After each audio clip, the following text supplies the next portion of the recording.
एक बार एक अमीर आदमी एक बौद्ध भिक्षु के पास जाता है और कहता है, मुनिवर, मैं अपनी नींद से बहुत परेशान हूं। बहुत कोशिश करने के बाद भी मुझे देर रात तक और रात को सोने से पहले नींद नहीं आती। सभी के विचार मेरे दिमाग में घूमती रहती है और जब मैं सो जाता हूं तब भी मैं रात भर करवटें बदलता रहता हूं और जब मैं सुबह उठता हूं तो मुझे अच्छा महसूस नहीं होता।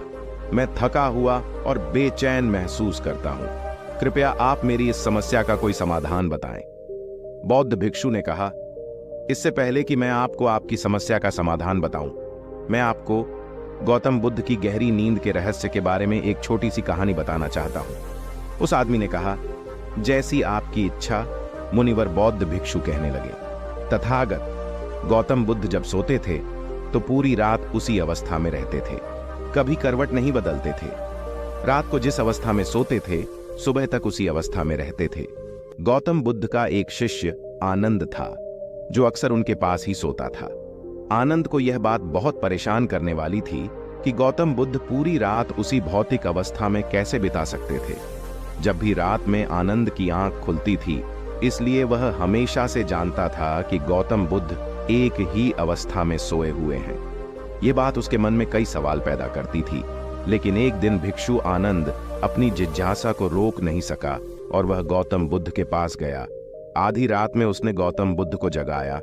नींद से उठकर बोले, तथागत, मुझे क्षमा करें, मैं जानता हूं कि यह आपसे प्रश्न पूछने का सही समय नहीं है, क्योंकि आप सारा दिन चलते रहते हैं और लोगों को धम्म का ज्ञान देते हैं और उनकी समस्याओं का समाधान करें।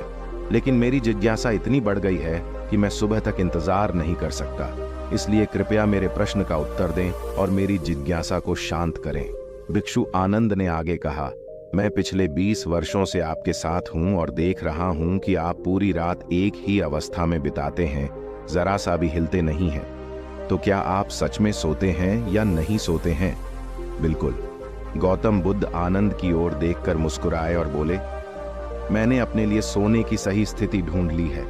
अब मुझे सोते समय हिलने डुलने की जरूरत नहीं है। मैं नींद की अवस्था में भी जागता रहता हूं, जबकि मेरा शरीर सो रहा होता है, लेकिन मैं जागता रहता हूं। सवाल यह नहीं है कि नींद की अवस्था में शरीर चलता है या नहीं। सवाल यह नहीं है कि शरीर स्थिर अवस्था में क्यों नहीं रह पाता। असली कारण तो मन है। मन ही शांत और स्थिर नहीं रह पाता और यही कारण है कि हम नींद की अवस्था में भी अपने शरीर को हिलाते रहते हैं। लेकिन मैं इन सब चीजों से परे आ चुका हूं। अब मेरे अंदर मन नाम की कोई चीज नहीं बची है। जब मैं सोने जाता हूं तो मेरा शरीर बिल्कुल शव जैसा हो जाता है। मन नाम की कोई चीज नहीं बची है। आनंद, क्या आपने कभी किसी मृत शरीर को अपनी अवस्था बदलते हुए देखा है? गहरी नींद की अवस्था में भी हमारा दिमाग ही यह सब काम करता है। एक बार जब मन स्थिर हो जाता है, मन शांत हो जाता है, तब आपका शरीर गहराई में चला जाता है। सो जाओ, लेकिन भीतर से तुम जागोगे। भीतर से तुम सब कुछ महसूस कर पाओगे। सोने के बाद भी तुम्हारी चेतना एक छोटे से जलते दीपक की तरह निरंतर प्रज्वलित रहेगी। कहानी खत्म करने के बाद बौद्ध भिक्षु ने अमीर आदमी से कहा, एक प्रबुद्ध व्यक्ति न केवल अपने शरीर को पूरी जागरूकता के साथ देखता रहेगा, बल्कि वह अपने मन को भी पूरी जागरूकता के साथ देखता रहता है। एक प्रबुद्ध व्यक्ति ऐसे ही नहीं सोता है। एक सामान्य व्यक्ति जब सोता है तो वह बेहोश हो जाता है। उसे अपने आसपास का भी पता नहीं चलता, इसलिए वह अपने सपने भी नहीं चुन पाता। लेकिन जब एक बुद्ध व्यक्ति सोता है तो उसे होश रहता है। जैसे सुबह उसकी आंखें खुली रहती हैं, उसी प्रकार एक बुद्ध व्यक्ति भी नींद में होता है। इसीलिए कहा जाता है कि एक बुद्ध व्यक्ति कभी नहीं सोता है। जब एक सामान्य व्यक्ति सो जाता है, वह नहीं जानता कि वह कब सो जाता है। लेकिन यदि आप जागने और सोने के बीच के उस छोटे से क्षण में जागते रह सकते हैं, जब हम सोने के बहुत करीब होते हैं, तो कुछ अद्भुत घटित होगा जो आपको जागरूकता के करीब लाएगा। यह सुनकर वह व्यक्ति बोला, मुनिवर, मुझे इतने गहरे अध्यात्म की बातें समझ नहीं आती। कृपया मुझे आसान शब्दों में समझाएं कि मुझे आसानी से गहरी नींद क्यों नहीं आती। बौद्ध भिक्षु ने कहा, ये 5 मुख्य हैं। देर रात तक जागने और आसानी से नींद न आने के कारण सबसे पहला कारण है बिस्तर पर सोने के अलावा कोई और काम करना।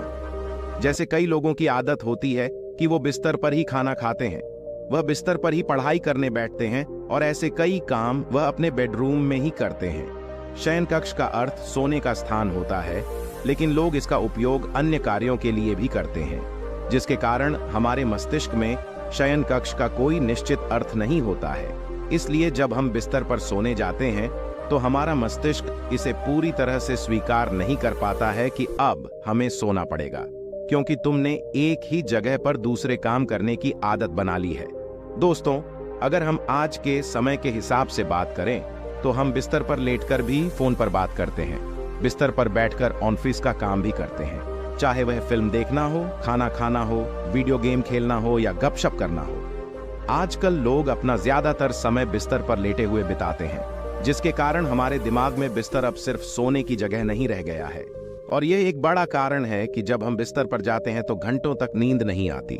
बौद्ध भिक्षु ने आगे कहा, बौद्ध आश्रमों में भिक्षु सुबह उठते ही अपना बिस्तर छोड़ देता है और फिर रात के समय ही वापस बिस्तर पर जाता है, जिससे उसके दिमाग को पता चल जाता है कि बिस्तर पर जाने का मतलब बिस्तर पर जाना है। गहन निद्रा, अच्छी और आरामदायक नींद न मिलने का दूसरा कारण है सोने का कोई निश्चित समय न होना। बौद्ध भिक्षु ने कहा, अगर आप सुबह जल्दी और पूरी नींद के साथ उठना चाहते हैं तो आपको रात में जल्दी और एक निश्चित समय पर सोने की आदत डालनी होगी। बौद्ध आश्रमों में रहने वाले भिक्षु हमेशा रोशनी लेते हैं और सोने से कुछ घंटे पहले एक निश्चित समय पर आसानी से पचने वाला भोजन करें और हर दिन एक निश्चित समय पर सो जाएं, तो इस तरह वे एक निश्चित दिनचर्या का पालन करते हैं। दोस्तों, अगर हम हमारी आज की जीवन शैली की बात करें तो ज्यादातर लोगों के पास न तो सोने का न ही उठने का कोई निश्चित समय है और न ही वे इस बात का ध्यान रखते हैं कि रात का खाना हल्का और जरूरत से थोड़ा कम हो, बल्कि उनका मुख्य भोजन है केवल रात्रि में है। वीकेंड पर वे देर रात तक जागते रहते हैं क्योंकि अगले दिन कोई काम नहीं होता है। अगर वे रात में फिल्म देखने लगते हैं तो चाहे कितनी भी रात हो जाए, वे फिल्म पूरी करके ही सोते हैं। समय और जीवन के बीच कोई सामंजस्य और नियंत्रण नहीं है। और फिर ये वही लोग हैं जो अगले दिन अधूरी नींद के साथ उठते हैं और पूरे दिन बेचैनी और थकान महसूस करते हैं। यौगिक संस्कृति में नींद को एक चमत्कारी दुनिया कहा जाता है। अगर आप नींद को समझ जाते हैं तो आप नींद में अपने अंदर बहुत कुछ पैदा कर सकते हैं, और अगर आप नहीं समझे तो आप इसे खराब भी कर सकते हैं। बौद्ध भिक्षु ने आगे कहा, गहरी नींद न आना और सुबह उठने पर अच्छा महसूस न करना। तीसरा कारण है सोने से पहले नकारात्मक चीजों के बारे में सोचना। जिस तरह के विचारों के बारे में सोते हुए आप सोते हैं, जब आप अपनी आंखें खोलते हैं, सुबह में यह पहले विचार हैं जो आपके मन में आते हैं। इसीलिए जब आप नकारात्मक विचारों के साथ सोते हैं तो सुबह आप उनके साथ ही जागते हैं। बिस्तर पर लेटे हुए जब हम सोने ही वाले होते हैं, तब हमारा अचेतन मन सबसे अधिक सक्रिय होता है, और इस समय हम जो विचार अपने अंदर पैदा कर रहे होते हैं, हमारा अचेतन मन उन विचारों को सीधे स्वीकार कर लेता है और उन्हें वास्तविकता में लाने का प्रयास करता है। हमारा अचेतन मन ऐसा नहीं कर पाता है। अच्छे और बुरे विचारों में से चुने। यह नहीं जानता कि हमारे लिए क्या अच्छा है और क्या बुरा। यह बस प्राप्त जानकारी पर काम करना शुरू कर देता है।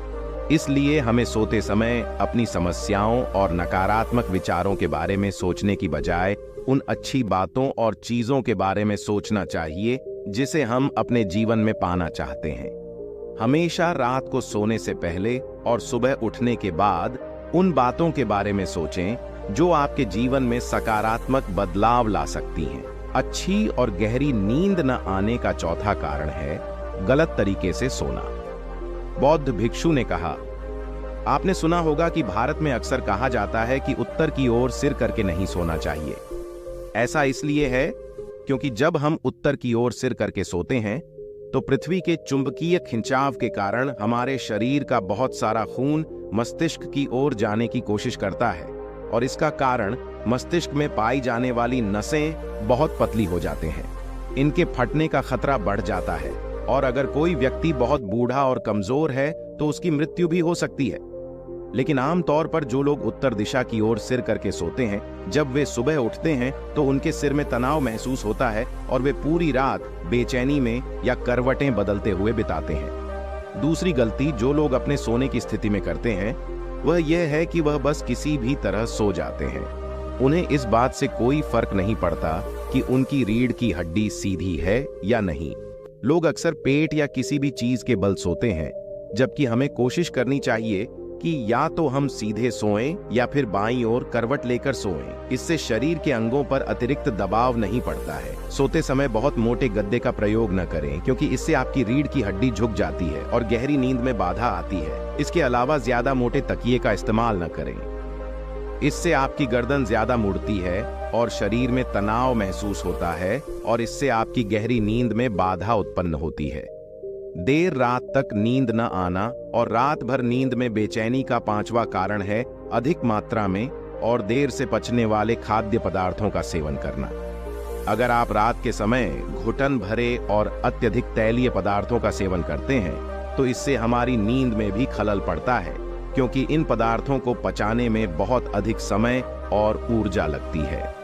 इसलिए अगर आप ऐसे पदार्थों का सेवन करते हैं तो कोशिश करें कि सोने से करीब 3 से 4 घंटे पहले इनका सेवन करें।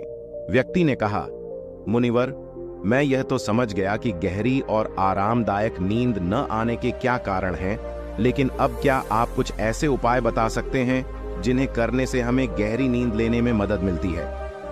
बौद्ध भिक्षु ने कहा, मैं आपको कुछ ऐसे काम बता रहा हूं जो आप सोने से पहले या उठने के बाद कर सकते हैं, जिससे न सिर्फ आपकी नींद गहरी होगी बल्कि आपके जीवन में सकारात्मक बदलाव भी आएगा।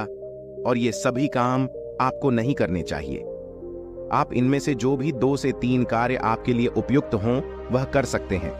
सबसे पहले कोशिश करें कि सोने से पहले गुनगुने पानी से नहा लें। नहाने से हमारा शरीर जागृत और तनाव मुक्त हो जाता है। आपने देखा होगा कि जब कोई व्यक्ति नहाकर आता है तो उसके अंदर एक सकारात्मक ऊर्जा का एहसास होता है। वह अधिक खुश और तनाव मुक्त नजर आता है। इसका कारण यह है कि हमारे शरीर का अधिकांश भाग पानी है और पानी हमारे शरीर का मूल अंग है। यदि संभव हो तो सोने से पहले अपने शयन कक्ष में किसी जैविक तेल और रुई का दीपक जलाएं। इससे आसपास के वातावरण में सकारात्मकता आती है। सोने से पहले थोड़ा पानी पिएं, इससे आपको काफी मदद मिलेगी। जब आप बिस्तर पर जाएं तो सोने से पहले कुछ मिनट के लिए ध्यान करें और आपके पास जो कुछ भी है उसके लिए आभार व्यक्त करें या अपने दिन में किए गए सभी अच्छे कामों के बारे में सोचें। सोने से पहले एक बार याद कर लें कि आप नश्वर हैं। आज आपकी मृत्यु हो सकती है। ऐसा सोचकर आप अपनी छोटी छोटी परेशानियों के बारे में चिंता करना छोड़ दें। सुबह उठते ही अपने दोनों हाथों को आपस में रगड़कर आंखों पर रखें। इससे आपका शरीर जागृत होता है और हमेशा दाहिनी करवट से उठना चाहिए। हमेशा रात को जल्दी सोने की कोशिश करें ताकि आप सुबह जल्दी उठ सकें और अपनी पूरी नींद ले सकें। तो ये थे कुछ तरीके जिनसे आप अपनी नींद को गहरी और आरामदायक बना सकते हैं। उस व्यक्ति ने बौद्ध भिक्षु को उसकी सीख के लिए धन्यवाद दिया और वहां से चला गया। दोस्तों, वीडियो अच्छा लगा हो तो वीडियो को लाइक और हमारे चैनल को सब्सक्राइब जरूर कर लेना। धन्यवाद। नमो बुद्धाय।